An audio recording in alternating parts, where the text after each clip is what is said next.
Bismillahirrahmanirrahim. Assalamualaikum warahmatullahi wabarakatuh. Yang insya Allah pembahasan kita pada Jumat pagi ini uh, selalu kita bahas pada setiap hari Jumat pagi tentang implementasi platform digital ekonomi Pancasila pada kopi serasi digital yang akan disampaikan oleh Ustadz Iya, Haji Agus kemarin Maksum. utusan. Mungkin langsung saja waktu dan tempat kami persilakan kepada Ustadz Haji Agus Maksum untuk menyampaikan materinya. Bismillahirrahmanirrahim. Assalamualaikum warahmatullahi wabarakatuh. Waalaikumsalam Waalaikumsalam warahmatullahi warahmatullahi wabarakatuh. Alhamdulillah wa syukurillah wala haula wala quwata illa billah asyhadu an la ilaha illallah wa asyhadu anna Muhammadan abduhu wa rasuluh. Allahumma sholli ala sayyidina Muhammad wa ala ali sayyidina Muhammad amma ba'du. Terima kasih Ustadz Jabar, dan pagi ini sengaja hanya saya share untuk di grup-grup kopi serasi digital. Kopi serasi digital itu koperasi sejahterakan rakyat seluruh Indonesia digital. Memang sengaja saya mengambil tema pagi hari ini tentang tema yang sebenarnya sudah kita bahas lama. Saya patenkan menjadi sebuah paten platform digital ekonomi Pancasila maupun platformnya platform digital komunitas. Dan eh, pagi hari ini saya akan mulai dalam konteks ekonomi Pancasila dulu. Jadi mungkin ini akan berseri karena nanti tentang pemahaman ekonomi Pancasila, lalu platform digital ekonomi Pancasila itu apa dulu. Ya mungkin pagi hari ini hanya membahas itu dulu. Baru nanti kita akan membahas tentang implementasinya itu nanti seperti apa. Oke. Dan saya kira ini beberapa kawan di Kopi Serasi sudah hadir di sini. Nah, baik, saya akan share materi. Materi ini juga sudah saya share ya di grup. Mudah-mudahan nanti bisa dibagikan.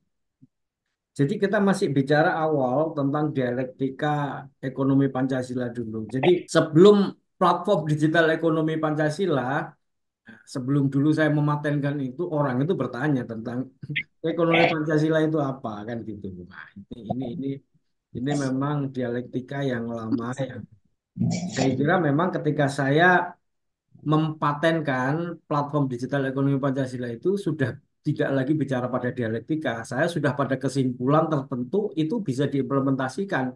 Dan oleh karena itu kemudian platformnya pun sudah bisa saya buat dan kemudian bisa dipakai. Jadi sebenarnya sudah pada tingkat operasional implementasi.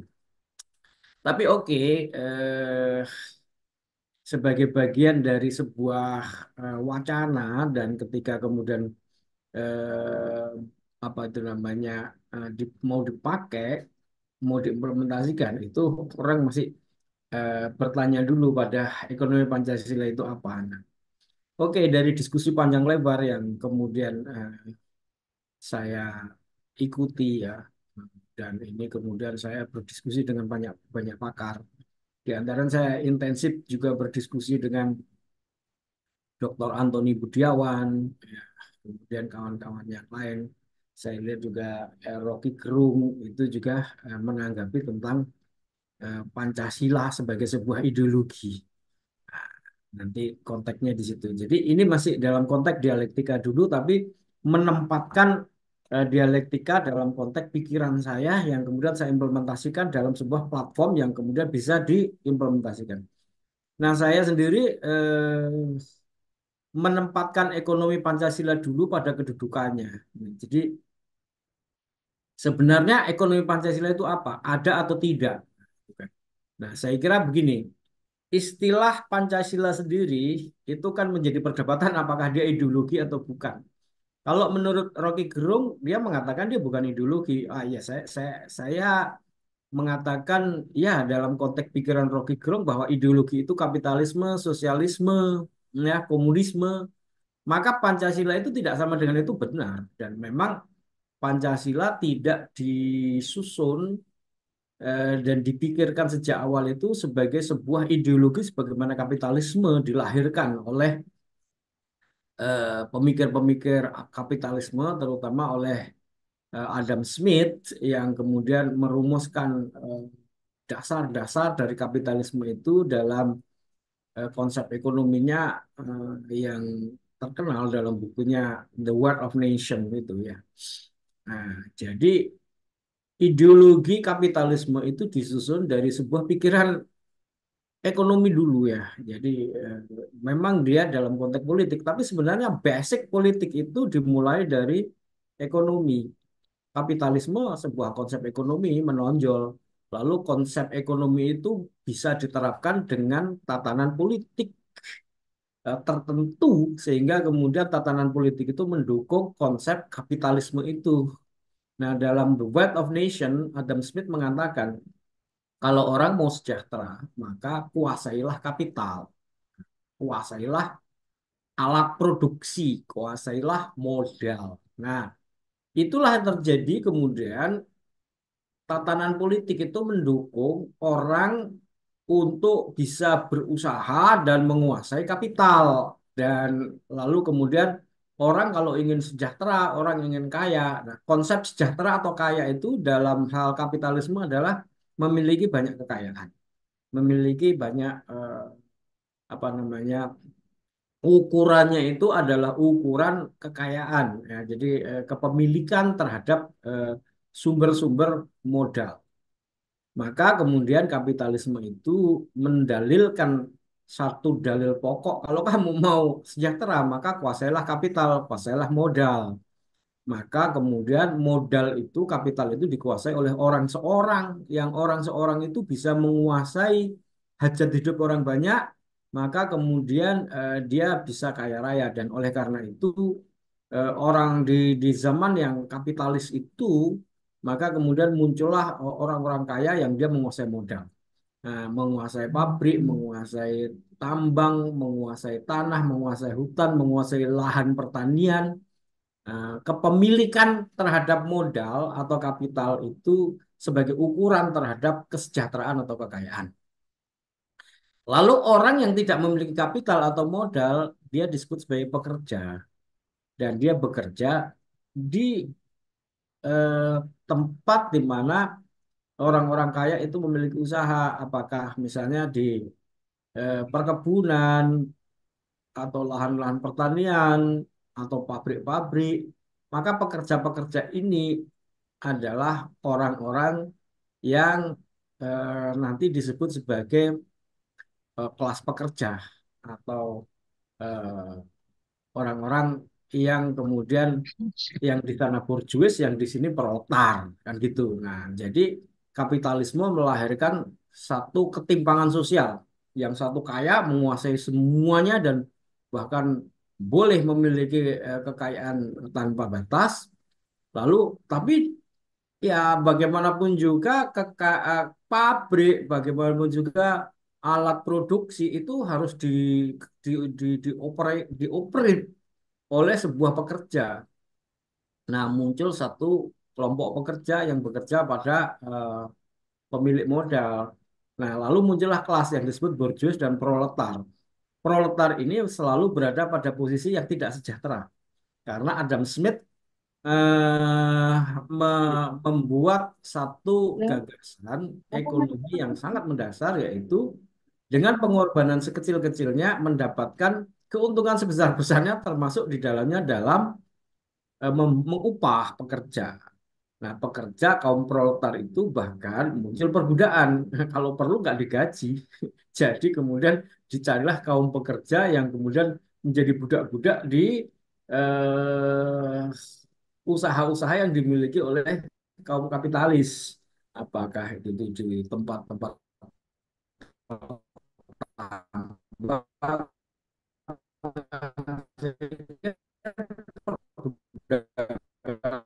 perbudakan akan banyak sekali tempat-tempat budak, di tempat pertanian itu ada banyak budak, di banyak tempat-tempat produksi itu ada banyak budak atau perbudakan gitu ya. Nah, ini kan kemudian menimbulkan satu kesenjangan sosial antara kaum borjuis dan kaum proletar. Sebab utamanya adalah kepemilikan terhadap modal, kapital atau alat produksi. Maka lalu muncul kemudian antitesa dari situ. Nah, jadi itu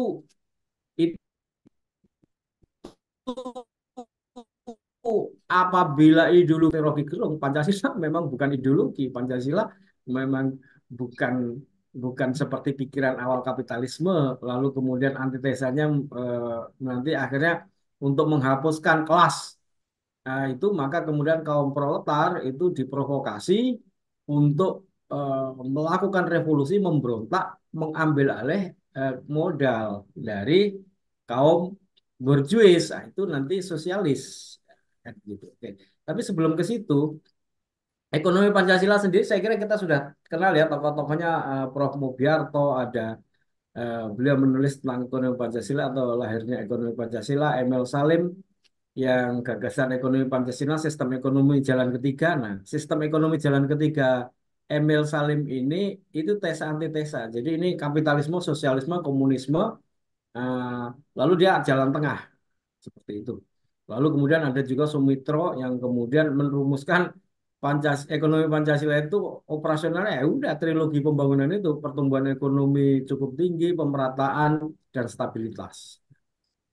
Nah, saya kira saya ingin mendudukkan ya ekonomi Pancasila itu menurut kedudukan yang sebenarnya sesuai dengan apa yang diputuskan, dibahas, dan dirumuskan oleh BPUPKI. Saya kira kita simpel aja. Pada saat lahirnya ekonomi Pancasila itu, perdebatan di BPUPKI dan PPKI itu, baik kelompok Islam, nasionalis maupun kelompok nasionalis sekuler, itu semuanya sepakat untuk menolak kapitalisme. Nah, itu satu kesepakatan. Saya kira mulai dari perdebatan awal ya Gimana kan ke ketika depan sama kan ke depan sama kamu. ya ketika eh, Dr. Rajiman Widyadiningrat Ketua BPUPKI atau PPKI itu bertanya, "Tuan-tuan, kita mau merdeka, maka kita mau mengatur negara kita itu dengan cara bagaimana?" Itu semuanya mengatakan menolak kapitalisme. Kenapa? Ya karena kita merdeka, itu kan mau keluar dari penjajahan. Nah, penjajahan itu adalah produk kapitalisme. Jadi kapitalisme itu melahirkan penjajahan. Kenapa ya? Karena dia mencari alat-alat produksi, mencari modal, mencari kapital. Nah, di Indonesia itu ada banyak sekali tanah yang menghasilkan apa itu namanya faktor-faktor produksi yang kemudian bisa memperkuat kapitalisme. Dan kita itu menjadi korban dari kapitalisme dengan penjajahannya itu. Tentu saja mereka yang mau merdeka itu menolak kapitalisme karena memang mau keluar dari situ pertama. Yang kedua mereka juga menolak sosialisme pada waktu itu kan juga sudah terjadi revolusi Bolshevik ya, revolusi yang ada di Rusia dan lain sebagainya dan para tokoh kita itu sudah tahu baik kapitalisme maupun sosialisme melahirkan sebuah liberalisme yang itu tidak mensejahterakan dan oleh karena itu eh, para pendiri bangsa yang berada di BPUPKI merumuskan eh, negara kita itu mau susun seperti apa, itu menolak kapitalisme, sosialisme, sekaligus komunisme. Itu ditolak. Termasuk juga totalitarianisme, itu juga ditolak. Termasuk juga kembali kepada sistem kerajaan, itu juga tidak tidak dipakai. Maka kita membentuk negara yang kemudian disebut sebagai republik. Dan lalu dirumuskanlah sebuah sistem berbangsa dan bernegara. Intinya adalah kapitalisme, sosialisme, komunisme, dan ideologi-ideologi yang berkembang di dunia itu mereka katakan sebagai sebuah ideologi dari sebuah sistem filsafat materialisme. Materialisme itu berpikir bahwa dunia ini tidak memiliki kegaiban, jadi tidak mengakui adanya Tuhan, tidak mengakui adanya aturan Tuhan. Dan oleh karena itu, maka kemudian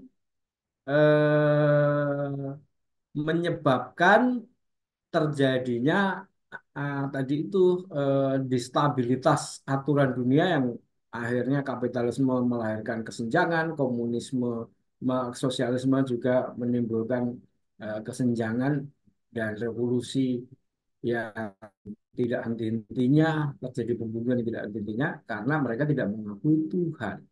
Dan oleh karena itu kita tahu, kita mencatat dan kita ngerti betul BPUPKI melahirkan sebuah pernyataan sikap yang tegas, bangsa Indonesia akan mengatur sistem ketatanegaraan kita itu berdasarkan ketuhanan. Nah, itu pokok yang paling penting dari Pancasila itu adalah itu. Jadi kesepakatan untuk keluar dari filsafat materialisme yang melahirkan kapitalisme, sosialisme, komunisme, dan lain sebagainya.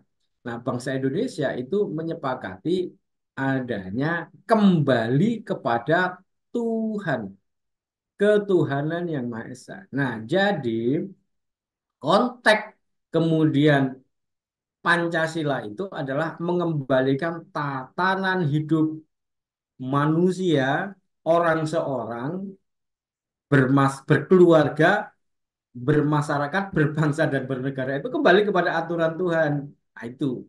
Jadi secara secara fundamental saya mengatakan itu ya eh, bahwa kemudian Pancasila itu intinya adalah kembali kepada aturan Tuhan. Bangsa Indonesia adalah bangsa yang bertuhan. Dan oleh karena itu, Pancasila sebagai sebuah ideologi, dia tidak memiliki aturan-aturan yang dipikirkan oleh manusia, sebagaimana kapitalisme pikirannya Adam Smith, atau kemudian komunisme atau sosialisme yang mengikuti pikirannya Karl Marx, kemudian Lenin, Stalin, dan lain sebagainya. Pancasila mengembalikan tatanan ekonomi kepada aturan Tuhan. Kamu orang Islam, terapkan kamu punya sistem ekonomi di dalam Islam. Namanya ya sistem syariah. Nah, seperti itu. Dan itu kemudian dituangkan di dalam Undang-Undang Dasar, ya kan? Pembukaan lalu ideologinya itu dituangkan dalam pasal-pasal. Pasal 29 ayat 1 dan ayat 2 menjamin ini tadi. Jadi menjamin tentang oke, orang Islam kau punya aturan Tuhan yang kau punya bukunya, punya kitabnya namanya Al-Qur'an. Di dalam Al-Qur'an itu kamu punya sistem ekonomi Islam. Ya udah kamu terapkan itu. Nah, seperti itu. Orang Kristen kamu punya kitab ya kitab kamu itu pernah dipakai dan diterapkan oleh dunia pada waktu Romawi sampai kemudian mengatur tatanan dunia yaitu sampai sampai kemudian Konstantinopel jatuh. Nah, itu kan dunia diatur oleh tatanan Kristen kan gitu. Nah, sehingga kemudian kamu orang Kristen pakai aja kitab kamu. Nah, dikembalikan pada agama masing-masing. Nah, jadi sistem ekonomi Pancasila itu tidak punya susunan sendiri, pikiran sendiri. Dia kalau orang Islam ya kembali kepada ekonomi Islam gitu. Itu menurut apa yang ada di dalam BPUPKI dan PPKI. Apa yang saya sampaikan ini ya, apa yang saya sampaikan ini sudah dituangkan dalam buku. Saya bukunya nggak ada saya bawa ya. Saya bersama tim di dalam Rumah Pancasila itu menulis buku tentang apa yang saya sampaikan ini tadi, namanya Negara Preambul. Nah, Negara Preambul itu sebuah buku yang kemudian kita menyusun kembali perdebatan yang ada di dalam BPUPKI dan PPKI sampai kemudian dirumuskan Pancasila dan Undang-Undang Dasar 45 itu dari sebuah naskah yang sudah 50 tahun itu hilang ya, selama Orde Baru dan setelah reformasi naskah itu ditemukan dan kemudian saya mendapatkan itu dari waktu itu Ketua PPAD ya Pak Tiasno Sudarto. Lalu kemudian di Rumah Pancasila rumu kita kita kita kita bukukan, lalu bukunya itu menjadi Negara Preambul dan salah satu hal yang paling penting adalah itu tadi konsep ekonomi Pancasila. Jadi ideologi Pancasila itu sebenarnya tidak ada karena Pancasila memang tidak dilahirkan untuk dipikirkan sebagai sebuah ideologi. Tapi Pancasila itu mengembalikan ya tatanan hidup manusia itu kembali pada aturan Tuhan. Aturan Tuhan bukan ideologi. Ideologi itu pikirannya manusia. Tetapi, nah ini yang paling penting ya, tetapi apabila aturan Tuhan itu diukur dalam ukuran-ukuran ideologi, itu lebih dari sekedar cukup. Oleh karena itu, ketika kemudian bangsa Indonesia ditanya, apa ideologinya? Loh, kalau sebuah bangsa berarti harus berideologi. Iya, kamu mau kapitalis, mau sosialis, mau komunis. Nah, Amerika kapitalis, Rusia sosialis, komunis, Cina komunis.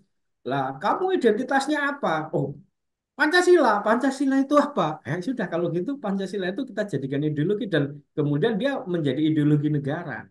Dan ideologi negara itu kemudian, oke, karena kebutuhan negara untuk memiliki ideologi ya sudah. Karena kita tidak mau kapitalis, kita tidak mau sosialis, lalu kemudian mau bilang Islam ditolak sama kelompok nasionalis sekuler, ya kan? Nah, lalu kemudian disebutlah ideologinya ideologi Pancasila. Apa itu ideologi Pancasila? Itu Undang-Undang Dasar 45. Itulah implementasi dari ideologi Pancasila. Ekonominya gimana? Nah, kalau orang Islam gimana? Punya sistem ekonomi itulah kira-kira pokok pikiran dari ekonomi Pancasila. Jadi saya tidak eh, sepakat dengan pikiran-pikiran ekonomi Pancasila sebagaimana yang dipikirkan oleh Pak Emil Salim atau kemudian eh, apa Pak Sumitro trilogi itu. Nah, ekonomi Pancasila itu eh, bagi orang Islam ya sesuai dengan pasal 29 ya kembali kepada sistem ekonomi syariah dan ekonomi syariah itu bukan hal yang aneh. Sekarang ekonomi Islam sudah ada. Fakultas ekonomi syariah ya ada. Bank syariah ada. Jadi ini bukan sesuatu yang aneh ya, yang ada. Tetapi eh, itu masih belum fundamental diterapkan. Fundamentalnya itu sebenarnya sistem ekonomi Islam itu dimulai dari mana? Dari mata uang. Nah, persoalan kita itu kan eh, kenapa negara kita nggak berdaulat? Karena mata uangnya nggak berdaulat. Kenapa mata uangnya nggak berdaulat? Iya, mata uang kita itu mengikuti US dollar. Jadi seharusnya mata uang di dalam konsep ekonomi Islam itu dia emas, perak, jadi dinar, dirham. Uang itu harus memiliki underlying, ya kan? Dulu ya uang itu punya nilai, nggak nah, uang kalau nggak punya nilai itu kan kertas itu namanya fiat money. Nah, sebenarnya dulu dunia itu dalam perjanjian Bretton Woods juga uang itu punya nilai berdasarkan emas. Tapi Amerika sang kapitalis ini telah merubahnya menjadi fiat money dan kemudian dia mencetak uang semau-maunya. Lalu Indonesia yang pada saat merdeka itu memiliki mata uang sendiri namanya ORI, Uang Republik Indonesia. Nah, itu dipaksa untuk kemudian memakai rupiah dalam perjanjian konferensi meja bundar. Dan kemudian ketika uang rupiah itu menginduk pada dolar, dolar dicetak tanpa underlying menjadi fiat money. Nah, lalu ekonomi dunia itu sekarang berada dalam ekonomi kapitalisme. Nah, kita kemudian jadi berada di bawah kapitalisme, di mana mata uang itu diatur oleh satu kekuatan. Nah, dan itu kemudian berbasis pada riba. Padahal Islam itu kan tidak boleh berbasis riba. Nah, jadi eh, ya agama-agama samawi lah, baik Kristen, Yahudi, Islam itu mengharamkan riba kan gitu. Nah, jadi untuk menerapkan ekonomi Pancasila itu ya sebenarnya harus kembali kepada satu sistem mata uang yang mata uang itu harus punya basis underlying gitu kan. Nah, tapi oke, ini nanti kita bahas lain kali aja. Ini prinsip aja, saya mengatakan prinsip. Nah, tapi prinsip yang ekonomi Pancasila itu tadi begini, kapitalisme. Jadi kalau kapitalisme itu alat produksi dan modal terpusat oleh orang-orang kaya, lalu negara itu mendukung ya sistem yang seperti itu, sistem politiknya. Nah, ini kemudian melahirkan kelompok borjuis, kapitalis, dan proletar, dan lalu kemudian yang satu diperbudak, yang lain eh, maka kemudian muncul pemberontakan dari kaum proletar. Karena kemudian muncul antitesa di mana sosialisme itu membalik ya. Jadi alat produksi dan modal itu dikuasai negara. Jadi tidak boleh dikuasai oleh orang seorang, dikuasai oleh negara. Orang tidak boleh memiliki alat produksi. Alat produksi hanya ini negara sosialis. Lalu kemudian muncul turunan dari sosialisme yang dikembangkan oleh Lenin itu, yang Stalin itu, komunis. Apa itu? Ya negaranya sosialisme, tetapi alat produksi itu dikuasai oleh negara, tapi negaranya hanya dikuasai oleh satu partai, mana namanya Partai Komunis. Jadi sebenarnya dekat saja sosialisme sama komunis itu. Sosialisme itu negara yang menguasai, kalau komunisme itu negara dikuasai partai ya. Saya kira kita bisa lihat di negara-negara komunis itu selalu satu partai. Seperti China itu kan partai komunis, hanya ada partai komunis. Nah, itu negara komunis. Nah, lalu kemudian nanti akhirnya yang menjadi borjuis adalah orang-orang yang menguasai negara. Jadi pejabat-pejabat negara, rakyatnya miskin jadi proletar semua. Itu jadi akhirnya sama saja, sama saja. Nah, ini tatanan yang eh, tidak menghasilkan sebuah kesejahteraan. Nah, ekonomi Pancasila gimana? Ekonomi Pancasila itu sebenarnya mengikuti konsep Islam. Nah, ini memang ekonomi Pancasila itu disusun berdasarkan konsep-konsep pikiran di dalam Islam. Jadi, Pak Kiai ulama yang ada di situ, Haji Agus Salim, Kiai Wahid Hasyim, dan semuanya memikirkan konsep ekonomi Islam itu adalah keseimbangan. Keseimbangan itu apa? Alat produksi dan modal itu menjadi milik bersama. Ya, jadi eh, dan alat modal yang akan menghasilkan apa itu namanya ekonomi itu untuk air, udara, dan api itu dikuasai negara. Nah, di luar itu boleh dikuasai oleh orang. Orang itu memiliki alat produksi secara bersama. Bagaimana untuk mendapatkan memiliki alat produksi secara bersama?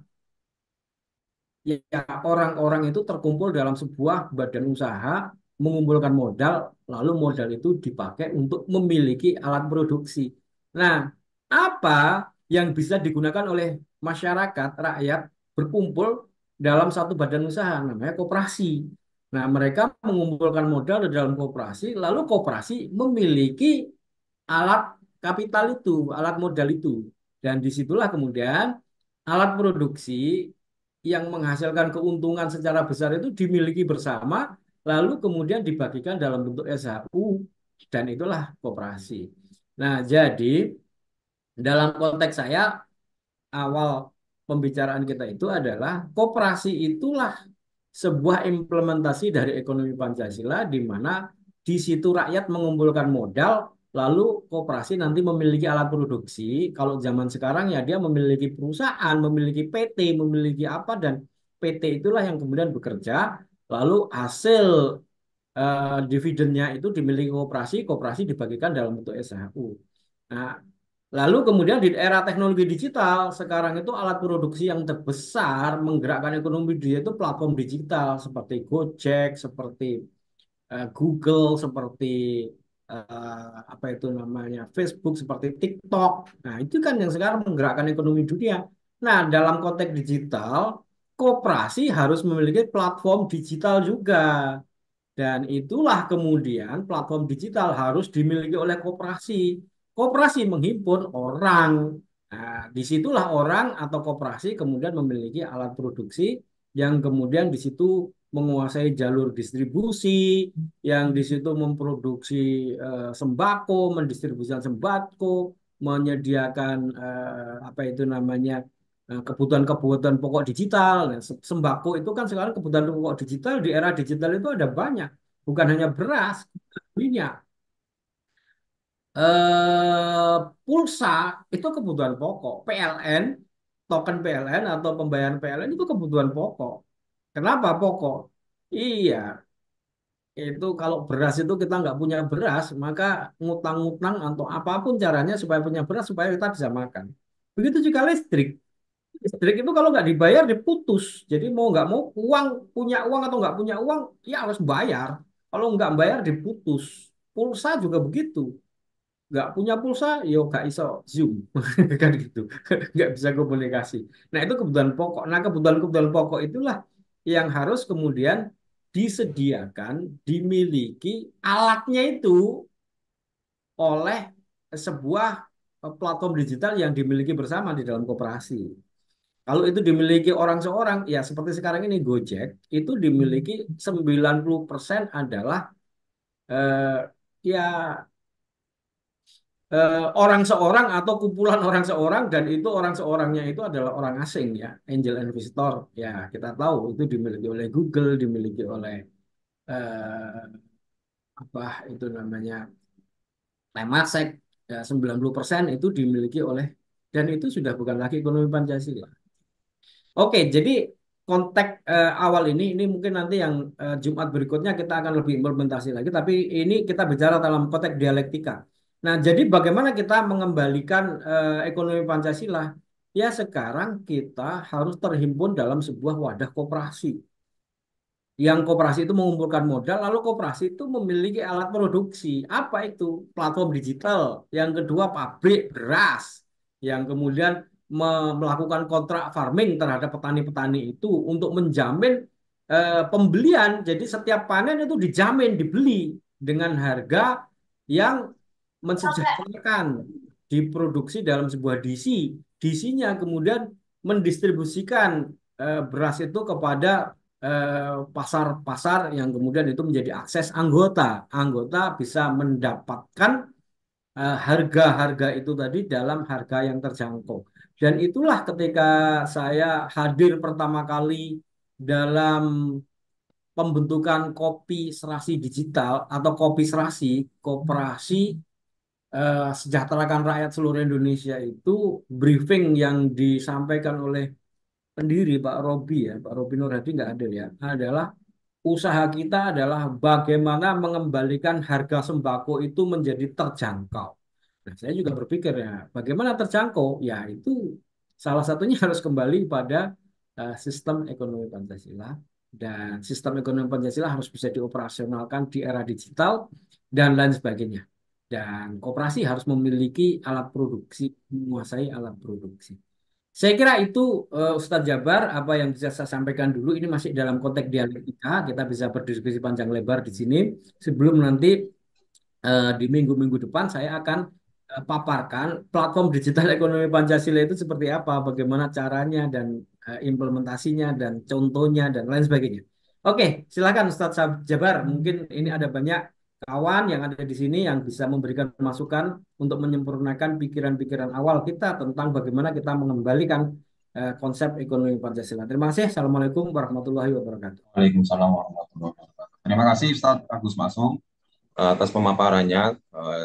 Luar biasa sekali, jazakumullah khairan tentang konsep dialektika ekonomi Pancasila. Silakan Bapak Ibu yang dirahmati Allah Subhanahu wa taala jika ada tambahan atau pertanyaan kami persilakan. Assalamualaikum Ustaz. Waalaikumsalam warahmatullahi wabarakatuh. Waalaikumsalam, Ustadz Eh, Mulyono.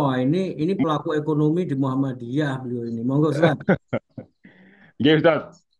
Jadi perkenalkan saya Mulyono dari Sidoarjo, Jawa Timur.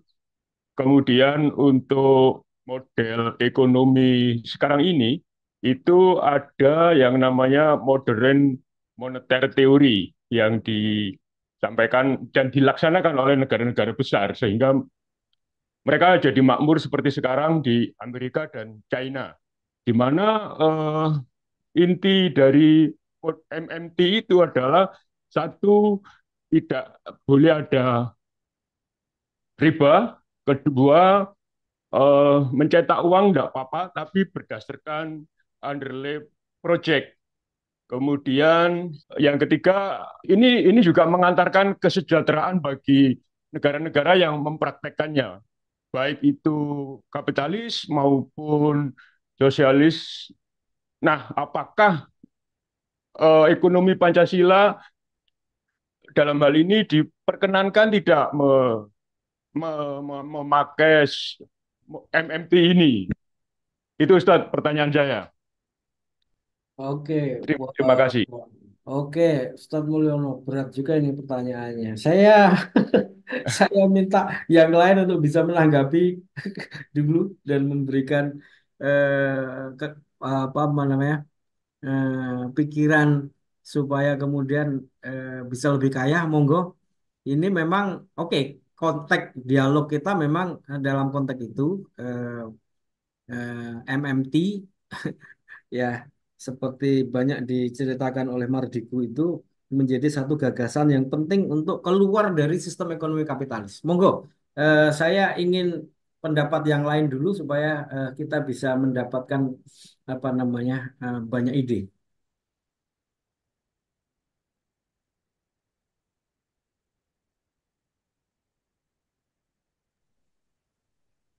Monggo, yang lain ada? Oh ya baik, kalau nggak ada, baiklah saya akan sampaikan. MMT itu sebenarnya adalah gagasan pikiran dari perlawanan terhadap ekonomi kapitalisme, terutama dalam sistem keuangan yang didominasi oleh dolar.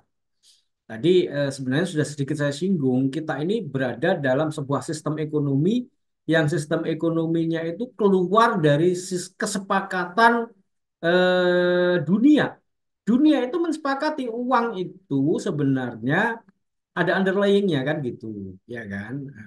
Perjanjian Bretton Woods eh, apa itu namanya menjelang berakhirnya Perang Dunia Kedua itu kan mensepakati bahwa masing-masing negara boleh punya mata uang dan mata uangnya itu dicetak berdasarkan emas. Jadi kamu punya emas berapa dicetak berdasarkan itu. Lalu mereka menyetok emas itu eh, di satu tempat ya, Fort Knox itu. Lalu kemudian dari cadangan emas itu mereka boleh mencetak US dollar dicetak juga berdasarkan itu. Lalu kemudian macam-macam lah, termasuk juga pound sterling, termasuk juga mata uang negara-negara Eropa, Indonesia dan lain sebagainya. Ori Indonesia itu mata uangnya ori, uang Republik Indonesia. Kalau kita lihat ori itu dicetak berdasarkan emas juga. Nah, kan gitu. Tetapi kemudian ini teori konspirasi ya. Ini kalau ada yang menjelaskan teori konspirasi itu kan kemudian Amerika itu membutuhkan uang yang besar karena dia menghadapi Vietnam, perang di Vietnam yang nggak selesai-selesai. Lalu kalau dia mencetak mata uang dolar, stok emasnya nggak cukup. Lalu kemudian ya dia mengumumkan keluar dari itu dan dia mencetak uang semau-maunya. Nah, ketika dia mencetak uang semua maunya, anehnya standar mata uang dunia itu justru kemudian mengikuti US dollar. Nah, Prancis marah, Eropa marah, dia mengambil emasnya, ya. Lalu kemudian eh, Amerika itu mencetak uang sebanyak-banyaknya, lalu kemudian dia menyumbang, ya, membuat program-program yang kemudian menyumbang negara-negara melalui program-program banyak sumbangan-sumbangan itu ya utang sebenarnya. Nah, jadi kemudian mata uangnya justru kemudian dolar dicetak lalu diedarkan negara yang membutuhkan. Oke, Indonesia kamu butuh pinjaman, kasih dolar. Negara-negara macam-macam itu dikasih pinjaman-pinjaman itu. Nah, mata uang dolar malah kemudian menjadi mata uang dunia. Lalu kemudian sekarang negara-negara itu kalau mau mencetak uang di negaranya itu tidak melihat stok emas yang dimilikinya, tapi devisanya itu kamu punya devisa berapa di negara kamu dan satuannya US dollar. Nah, dari situ kemudian dia mencetak mata uang. Kalau kemudian kamu mencetak mata uang melampaui devisa atau melampaui stok US dollar, maka inflasi. Nah, jadi negara-negara dunia ketiga ini kalau mencetak uang ya akan inflasi kalau dia tidak memiliki stok US dollar. Nah, jadi kemudian US dollar itu sekarang menjadi pengganti dari underlying dari emas itu. Maka kemudian uang ini bukan lagi punya nilai. Uang ini kemudian disebut sebagai fiat money, uang yang tidak punya nilai. Nilainya bergantung kepada negara. negara menjamin bahwa itu punya nilai, ya punya nilai, ya kan gitu. Kan, kalau negara nggak menjamin ya nggak ada nilainya. Jadi nilainya bergantung kepada trust, bukan kepada nilai emas. Sementara Islam itu menyandarkan kepada nilai emas, perak, atau barang berharga lainnya, bisa bisa nikel, bisa barang tambang, bisa bisa hasil pertanian. Nabi Yusuf itu menyandarkan uang itu pada hasil pertanian. Nah, itu kalau nanti kita bercerita tentang bagaimana Nabi Yusuf kemudian membangun gudang dan menghasilkan gudang itu menampung hasil-hasil pertanian selama 7 tahun menjelang apa paceklik, itu kemudian 7 tahun itu beliau memproduksi produk-produk pertanian tanpa perlu mencetak uang, tanpa pinjam uang. Jadi produk pertanian dimasukkan ke gudang, lalu kemudian dia tidak dibayar dengan uang, tapi dibayar dengan resi gudang kan, dibayar dengan ini. Nah, resi gudangnya itu sudah berfungsi sebagai uang dan itu menjadi uang yang berputar di apa itu namanya Mesir. Lalu kemudian kalau barangnya keluar dari gudang dibeli oleh orang karena paceklik, ya contohnya kan simpel, bapaknya Nabi Yusuf dan saudara-saudaranya dari Palestina pergi ke Mesir membeli gandum, dibayarnya dengan emas kan kan gitu. Jadilah kemudian uang itu sebenarnya berbasis emas, berbasis produk pertanian bisa.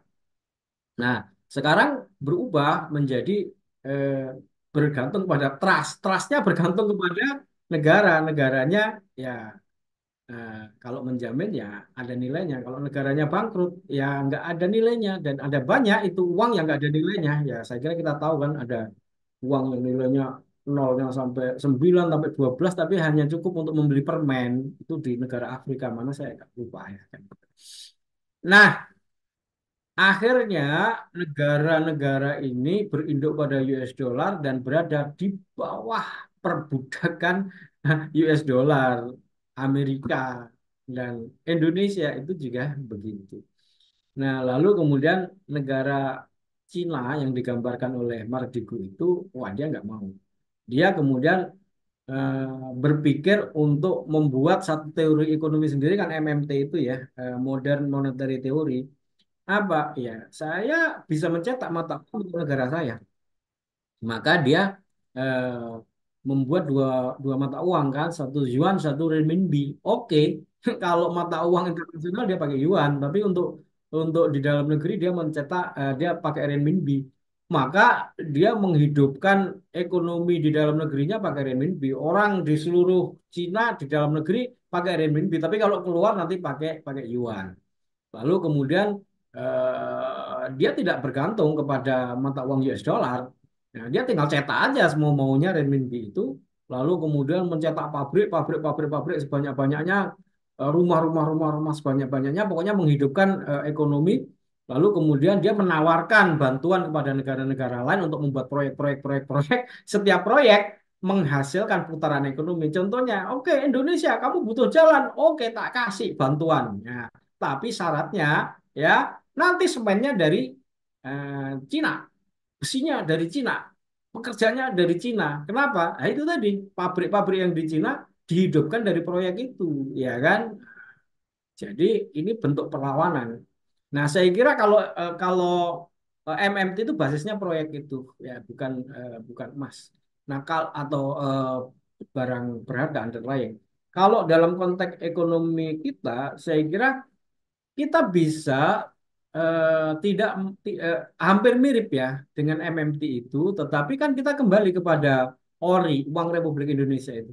Kita sebenarnya bisa punya dua mata uang kan, rupiah untuk internasional, lalu di dalam negeri kita pakai ORI. ORI-nya dia apa? Ya cetak aja sendiri berdasarkan kekayaan. Kekayaan kita apa? Ada emas, ada perak, ada nikel, ada batu bara, ada hutan, ada timah, macam-macam ya itu cetak aja. Lalu kemudian itu menjadi mata uang dan kita menghidupkan ekonomi dengan mata uang itu. Ya, tadi kembali kepada tadi itu sistem ekonomi Pancasila itu kedaulatan itu harus dimulai dari mata uang. Kalau mata uangnya kita masih bergantung pada US dollar ya nggak berdaulat. Nah, satu-satunya cara ya kita harus menghasilkan mata uang yang berdaulat. Kembali aja kepada ketika kita merdeka kan kita punya ORI, uang Republik Indonesia itu yang kemudian dicetak berdasarkan apa namanya berdasarkan underlying benda berharga, barang berharga. Itu misalnya kayak Nabi Yusuf kita bisa aja ini ada Prof Win itu bisa menjelaskan tentang konsep Resi Gudang ya. Dan itu berjalan baik di Wonogiri. Jadi eh, memproduksi beras, memproduksi bahan pangan dan lain sebagainya dimasukkan ke dalam gudang, lalu kemudian dikasih resi gudang, resi gudangnya itu berfungsi sebagai uang, bisa digunakan untuk membeli apa saja di dalam negeri. Nah, nggak perlu kemudian kita kemudian semuanya harus bergantung pada US dollar.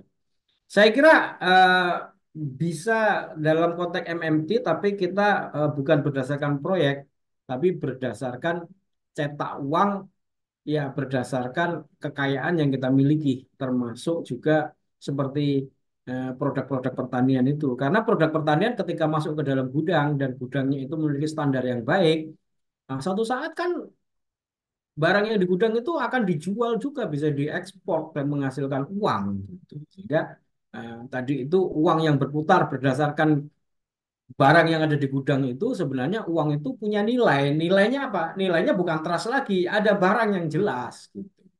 Ya, ini perlu keberanian. Ini hanya orang-orang yang merdeka yang berani, orang-orang yang berani melakukan perubahan. Kalau nggak merdeka pikirannya seperti gajah yang kakinya diikat oleh sebuah tali yang kecil. Ya udah, karena pikirannya di situ ya kekuatan yang besar nggak akan dipakai karena dia udah takut sama tali yang mengikatnya itu. Ya, seperti itu. Jadi konsep ekonomi harus berani melakukan perubahan secara ideologis. Apa perubahannya? Kembali saja pada konsep ekonomi Pancasila. Dan itu sudah ada. Kalau kita mau kembali kepada konsep yang dipikirkan oleh para pendiri bangsa. Kira-kira itu Pak Mulyono apa yang bisa saya pikirkan ya dalam konteks dialektika. Nah, ini kan kita bicaranya masih dialektika. Terima kasih Ustadz. Ya, terima kasih Ustaz Agus. Kalau MMT itu kan sebenarnya definisi dari MM itu kan kita juga belum banyak clear gitu Ustaz. Kayak di video Pak Martigu itu kan ya menjelaskan tentang MMT banyak sekali gitu ternyata. Termasuk Yuan dengan renminbi gitu kan. Tapi dalam beberapa konteks pemikir-pemikir yang lain itu mereka juga mengatakan bahwasanya kalau Cina itu Yuan dengan renminbi itu bukan MMT. Jadi kayak definisi MMT itu masih masih belum baku gitu. MMT itu yang bagaimana? Karena definisi itu kan harus sifatnya itu kan jamik wa mani. Jamik mencukupi keseluruhan, wa mani menghilangkan apa yang tidak ada dalam definisi tersebut gitu. Kembali ke dialektika ekonomi Pancasila Ustaz. Ini kan sebenarnya menarik ya pembahasannya bahwasanya memang Bapak pendiri bangsa kita itu sudah meletakkan ideologi ekonomi itu jauh-jauh hari gitu. Bahkan Wakil Presiden Bung Hatta itu kan dikenalnya sebagai Bapak Koperasi Indonesia. Kemudian pertanyaannya apakah sudah ada contoh gitu Ustaz, koperasi di Indonesia itu yang sudah besar ataupun kayak yang sudah besar gitu. Kayak Nestle itu kan saya dengar itu kan konsepnya adalah koperasi seperti itu. Kan beberapa produsen-produsen rumah tangga kita itu kan sifatnya masih korporasi seperti Unilever dan sebagainya gitu. Nah, yang menariknya adalah dulu saya pernah dengar analoginya Ustadz Agus Maksum itu tentang kita mengepung bukan sebagai buaya atau sebagai hiu gitu, tapi sebagai lele di kolam-kolam tapi kolamnya itu banyak. Gitu. Nah itu kan sebenarnya analoginya yang sangat bisa diterima dan sangat menarik sekali Ustaz.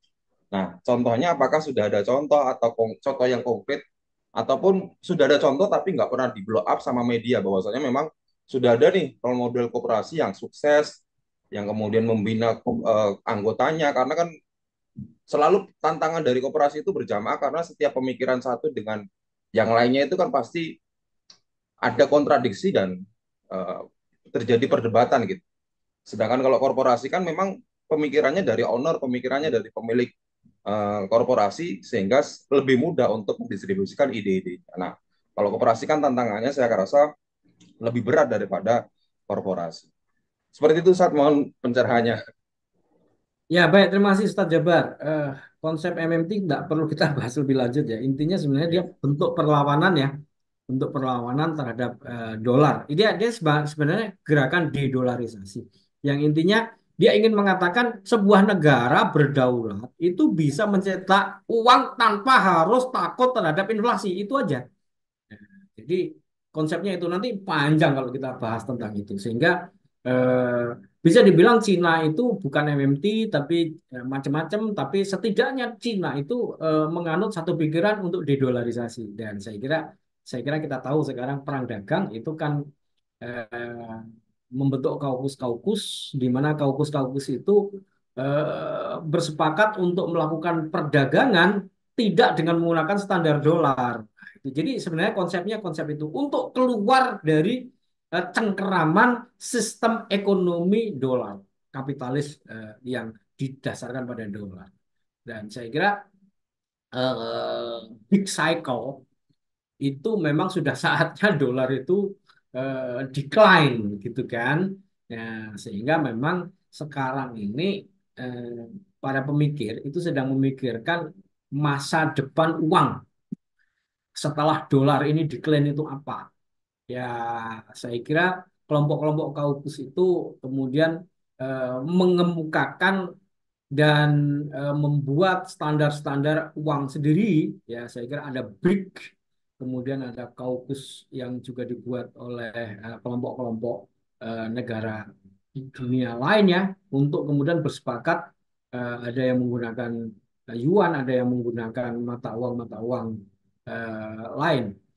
Eh, tetapi intinya adalah gerakan dedolarisasi. Di sisi lain kemudian netizen tanpa kaukus negara, dia adalah mengumpulkan orang per orang dalam satu kesepakatan komunitas besar membuat mata uang yang disebut dengan kripto. Nah, cryptocurrency atau crypto money, bukan crypto money ya, cryptocurrency itu sebenarnya bagian dari perlawanan terhadap dolar. Jadi bentuk dedolarisasi di mana dia berpikirnya simpel, dolar itu di dikontrol oleh bank sentral yang namanya the Fed, atau kemudian the Fed itu mengontrol bank sentral masing-masing negara di dunia. Seperti di Indonesia BI mengontrol mata uang rupiah, rupiahnya kemudian bergantung pada dolar. Satu-satunya cara memotong dolar atau dedolarisasi, kita netizen di seluruh dunia berkumpul menyepakati sebuah mata uang baru namanya kripto yang kemudian dimulai dari Bitcoin. Nah, Bitcoin itu nilainya sama di seluruh dunia dan tidak dicetak oleh bank sentral manapun, tapi dicetak berdasarkan kesepakatan yang decentralized. Oke, ini nanti satu saat bisa kita bahas. Dan saya kira sebenarnya kita bisa memanfaatkan cryptocurrency itu untuk kembali kepada sistem mata uang berbasis emas, perak. Itu sebenarnya kita tidak usah pakai konsep MMT, kita kembali pada konsep syariah yang kemudian kripto itu bisa menjadi peluang untuk kita membuat itu. Tapi oke, tadi pertanyaannya adalah apakah ada contoh koperasi atau sistem ekonomi Pancasila. Nah, ini pertanyaan penting dan mendasar yang saya kira saya harus mengatakan begini.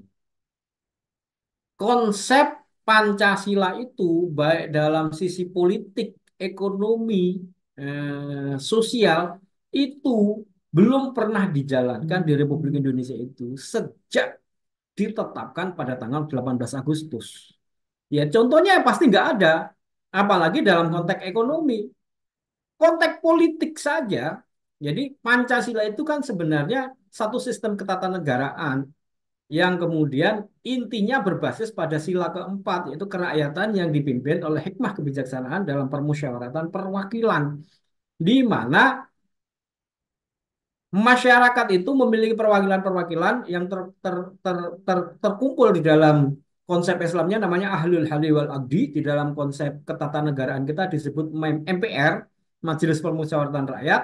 Dia perwakilan penjelmaan dari seluruh rakyat, lalu dia membentuk satu majelis. Majelis inilah yang kemudian memilih presiden menjadi mandataris. Nah, ini saja belum pernah terbentuk, ya, belum pernah dijalankan. 18 Agustus diputuskan, lalu pada bulan November itu dibatalkan.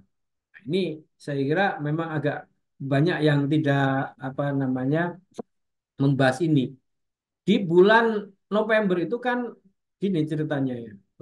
Pada saat BPUPKI dan PPKI itu PKI dan PSI itu tidak ada di dalam BPUPKI ya. Nggak ada tokoh PKI ada di situ. Kita nggak kenal di situ ada namanya Muso, Alimin, Aidit, Sultan Syahrir. Nggak ada itu di dalam BPUPKI. Ya kan?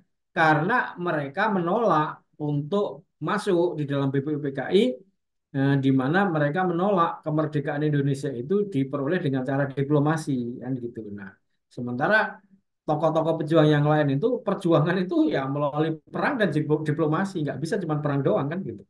Ya perang yang dilakukan, diplomasi yang dilakukan ya. Sebagaimana Rasulullah ya berperang ya berdiplomasi, ada perjanjian eh, Hudaybiyah, ada perjanjian Madinah, Piagam Madinah, ada macam-macam kan gitu. Nah, lalu begitu kemudian Indonesia itu ternyata kemudian merdeka, ketika kemudian apa itu namanya Jepang takluk kepada sekutu, kita kemudian memanfaatkan untuk merdeka dan akhirnya kita memerdekakan diri dengan menggunakan konsep yang dihasilkan oleh BPUPKI dan PPKI yaitu Pancasila dan UUD 45 18 Agustus. Tapi PKI dan PSI nggak nerima. Lalu kemudian dia mendesak Bung Hatta dan kemudian karena kita masih berjuang mencari pengakuan, akhirnya diterima dan akhirnya muncullah maklumat X di bulan November, di mana kemudian muncul satu sistem ketatanegaraan di mana ada Perdana Menteri. Sultan Syahrir menjadi Perdana Menteri pertama. Nah, kita tanya, di mana kita belajar UUD 45 ada Perdana Menteri, yang ada cuma Presiden, Wakil Presiden, dan Menteri-Menteri. Ini kok ada Perdana Menteri? Ya, ya kan? Lalu kemudian di dalam Map 4X dibentuklah partai-partai. Loh, tadi kesepakatannya adalah MPR itu penjelmaan seluruh rakyat Indonesia berdasarkan proporsional ya apa tuh namanya utusan daerah dan golongan-golongan itu mengisi MPR itu dengan perwakilan-perwakilan bukan keterpilihan. Lalu kemudian dibentuklah partai, ada pemilu. Lalu MPR DPR diisi melalui pemilu. Lalu lalu kemudian orang bisa memilih orang yang tidak mewakili daerahnya. Ada orang none Jakarta mewakili Probolinggo. Oh Probolinggo nggak ngerti sopo orang ini. Orang itu juga nggak ngerti orang Probolinggo. Orang Probolinggo ngomongnya Madura. Orang itu non Jakarta. Kan nggak bisa bahasa Madura. Bisa mewakili itu ada dan banyak seperti itu.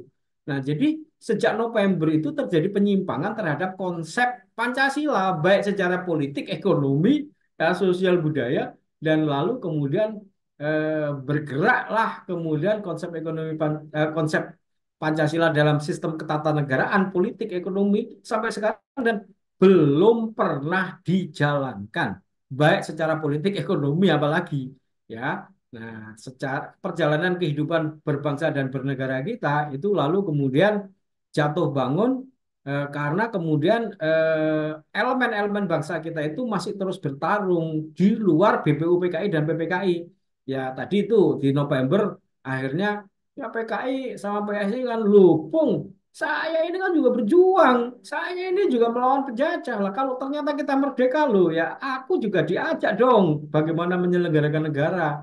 Lalu kemudian dia punya pikiran, jangan seperti hasilnya BPUPKI dan PPKI. Itu dia bilang itu kan hasil hasil hasil pikiran atas kontrol Jepang katanya kan begitu kan ya. Ya dia kan gitu pikirannya kan.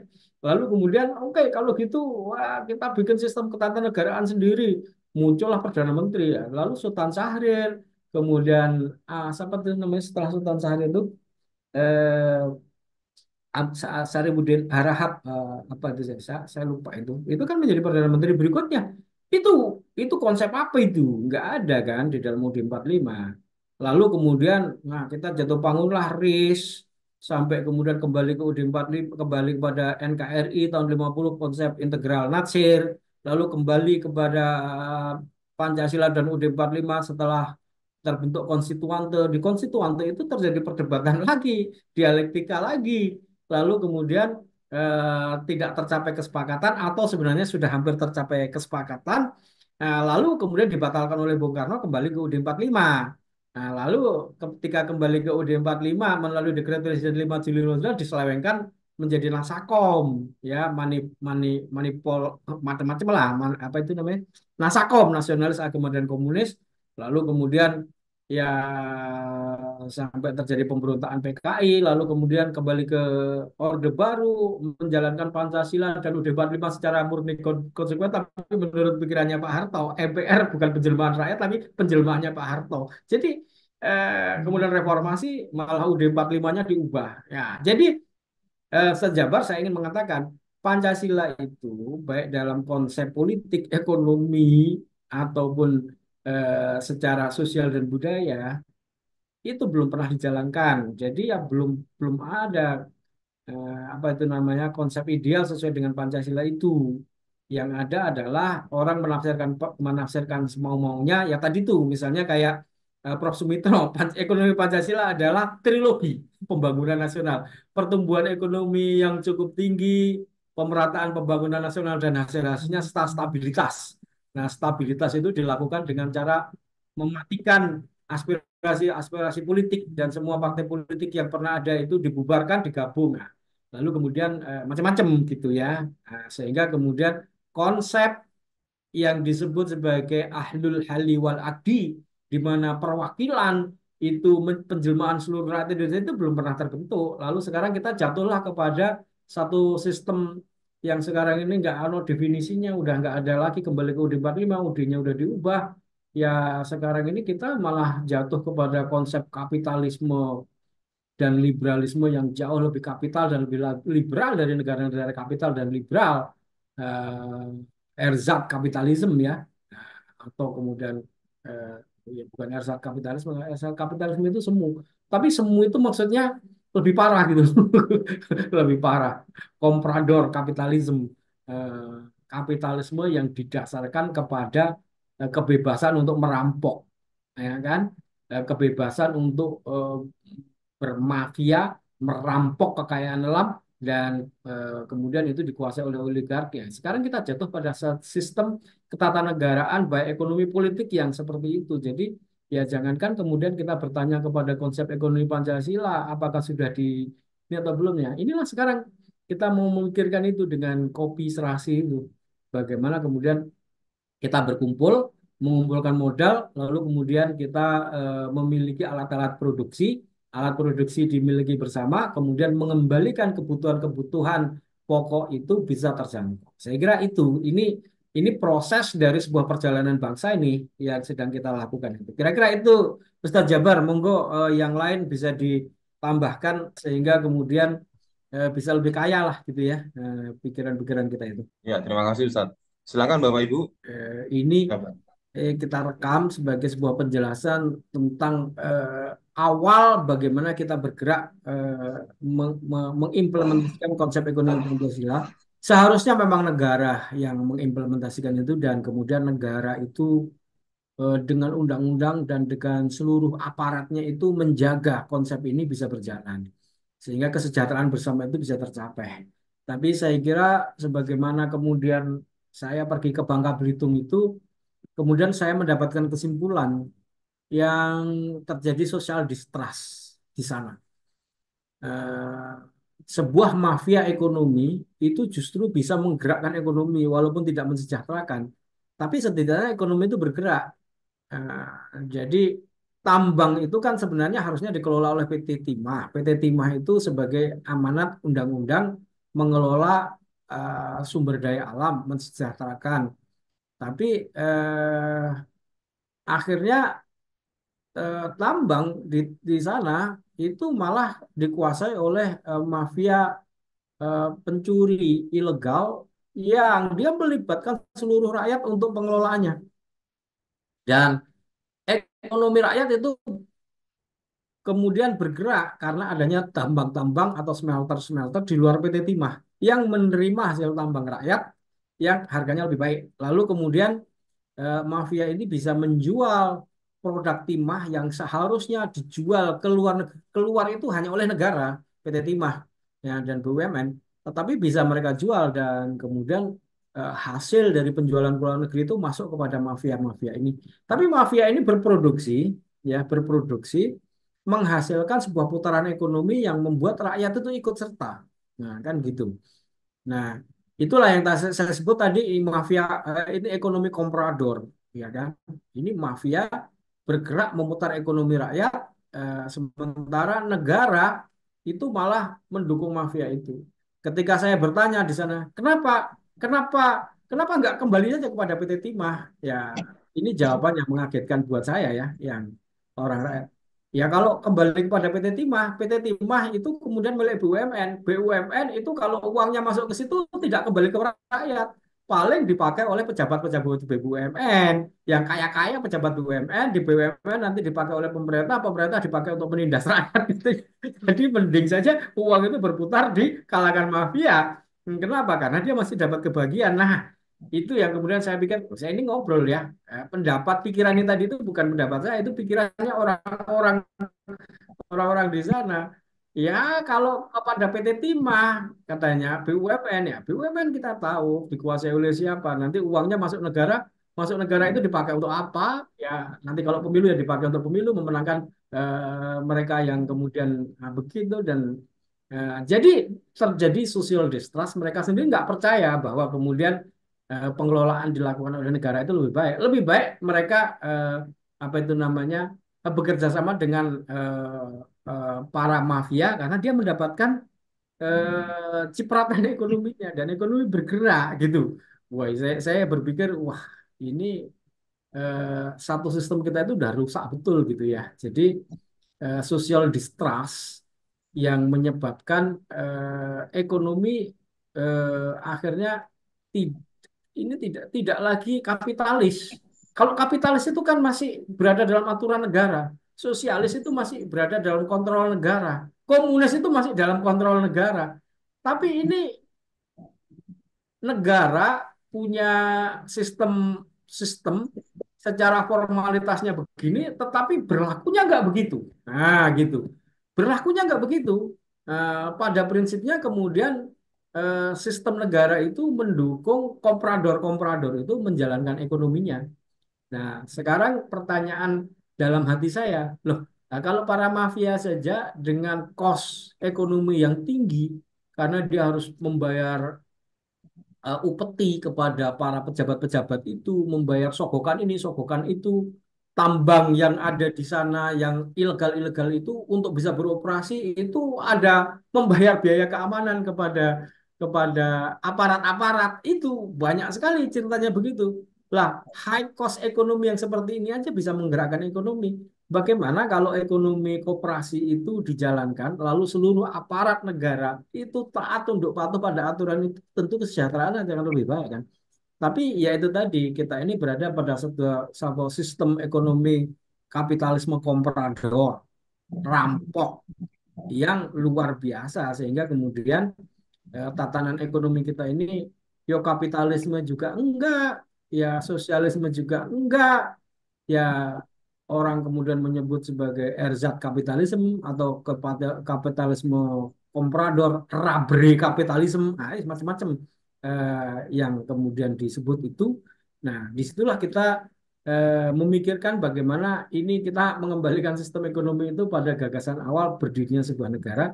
Dan ini kita mulai dari dialektika. Mudah-mudahan dari dialektika ini kita memahami bahwa memang ada masalah. Saya kira gini, soal justru keberadaan masalah itulah kemudian kita bersemangat. Orang IT itu ya, orang IT seperti saya itu justru ketika ada masalah itu happy karena kemudian ada peluang untuk menyelesaikan masalah. Saya pernah punya teman orang Jepang dan saya hidup sama dia itu cukup lama. Eh, dalam satu karena hidup dalam satu rumah cukup lama bertahun-tahun. itu dia suka melihat film itu NHK gitu. Nah, di dalam TV berita-berita NHK itu saya heran. Ada berita itu cuman mobil berjalan, mobil sedan, kemudian dia masuk ke sawah. Itu kok masuk berita nasional? Saya tanya, kayak begini masuk berita nggak ada nggak ada berita lain apa? Oh, kalau kayak begitu masuk berita, wah banyak banget di Indonesia itu kan. Nah, dia cerita, ya itulah kalau keadaan itu sudah stable, ya kan, semuanya under control, semuanya sudah terkontrol gitu. Jadi ya peristiwa-peristiwa aneh-aneh itu nggak banyak. Jadi satu mobil masuk sawah jadi berita nasional katanya. Nah, itu juga kemudian ada orang IT Jepang yang ada di dalam tim itu, dia mengatakan dia happy ke Indonesia. Kenapa? Karena ada banyak masalah. Dengan banyak masalah itu kita bisa membuat aplikasi-aplikasi untuk menyelesaikan masalah. Kenapa? Karena sesungguhnya aplikasi dibuat itu adalah solusi terhadap persoalan masalah. Lah kalau di sana semuanya sudah stable, ya sistem ini sudah stable, sistem perbankan stable, apa-apanya sudah terkontrol, under control, ya dia mau buat apa lagi kan gitu, nggak ada ide, susah cari ide. Tapi kalau ke Indonesia idenya banyak, kenapa? Banyak masalahnya. Nah, jadi menurut saya ingin mengambil hikmah dari peristiwa itu. Justru kita menghadapi banyak masalah itu adalah banyak banyak ide dan banyak hal yang harus kita kerjakan untuk membuat solusi. Jangan masalah yang kemudian kita hadapi itu justru menjadi persoalan untuk kemudian kita tidak bergerak. Ya, masalah banyak di sekitar kita. Itulah kesempatan kita untuk punya ide, punya pikiran, punya gagasan untuk membuat solusi. Dan saya kira gagasan tentang kooperasi, sejahterakan rakyat seluruh Indonesia secara digital ini menjadi bagian dari kita memikirkan apa-apa yang ada di sekitar kita dan kita coba carikan solusi melalui apa yang kita pahami dalam konteks yang kita bicarakan dalam dialektika pagi ini. Saya kira itu Ustaz Jabar. Terima kasih. Ini bisa kita jadikan rekaman untuk setidaknya menjadi bagian dari semangat kenapa kita harus kembali berkooperasi. Walaupun ya kalau ditanya kooperasi ideal ya belum ada. Dan oleh karena itu maka kemudian kita harus mencari solusi dari persoalan-persoalan yang kita hadapi itu karena konsep yang kita telurkan, yang kita sepakati tidak pernah dijalankan. Itu kira terima kasih. Assalamualaikum warahmatullahi wabarakatuh. Waalaikumsalam Waalaikumsalam warahmatullahi wabarakatuh. Ya, terima kasih Ustaz Agus Maksum. Insya Allah penjelasan tentang kopi serasi ini akan kita lanjutkan di pertemuan selanjutnya. Dan insya Allah bersharing ya Ustaz nggih? Ya, ini masih panjang tentang kopi serasi karena ini tadi masih dialektika. Dialektika ini masih belum bisa menggambarkan implementasinya kayak apa sih. Kita kan masih bicara tentang dialektika itu ide dasarnya dulu. Gitu. Berikut-berikutnya kita bisa bicara lebih implementatif deh. Oke, kalau gitu aplikasinya seperti apa? Kita compare dengan platform digital kapitalis yang ada di tempat kita. Perbedaannya apa itu? Oke. Baik, terima kasih Ustaz Agus Maksum atas penjelasannya. Baik, Bapak Ibu yang dirahmati Allah SWT, mari kita cukupkan kajian kita pada Jumat pagi hari ini dengan sama-sama membaca hamdalah. Alhamdulillah. Alhamdulillahirabbil alamin. Nakro kafaratul majelis, subhanakallahumma wa bihamdika, asyhadu an la ilaha illa anta, astaghfiruka. Baik, terima kasih, mohon maaf atas segala kesalahan. Assalamualaikum warahmatullahi wabarakatuh.